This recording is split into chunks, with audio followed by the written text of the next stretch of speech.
ఈ సాంబార్ చేస్తే ఎంతమంది అతిథులు వచ్చినా చిటికెలో రెడీ. ఫ్రిడ్జ్ కూడా అద్దరిపోయిద్ది. మిక్స్డ్ వెజిటేబుల్స్, స్పెషల్ సాంబార్ పొడితో spicy and tangy flavour guarantee.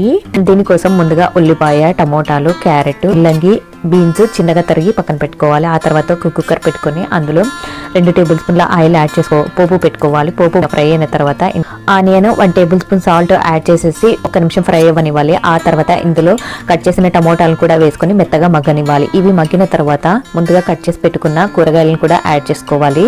ఆ తర్వాత ఇందులో 1/2 టేబుల్ స్పూన్ కారం పొడి, 1/2 టేబుల్ స్పూన్ పసుపు, 2 టేబుల్ స్పూన్ల సాంబార్ పొడి, అలాగే ఒక 2-3 టేబుల్ స్పూన్ల వాటర్ ని యాడ్ చేసుకుని ఆయిల్లో 2 నిమిషాలు ఫ్రై చేసుకోవాలి. ఆ తర్వాత చింతపండు రసాన్ని అలాగే ఉడకబెట్టి పెట్టుకున్న కందిపప్పుని యాడ్ చేసుకోవాలి. ఈ సాంబార్ కన్సిస్టెన్సీ వచ్చేసి మీకు ఎంత కన్సిస్టెన్సీలో కావాలో అంత కన్సిస్టెన్సీలో వాటర్ యాడ్ చేసుకోండి. నేనైతే 4 గ్లాసుల వాటర్ ని యాడ్ చేసిన తర్వాత మూత పెట్టేసి ఒక 2 విజిల్స్ వస్తే కరెక్ట్ గా సరిపోతుంది.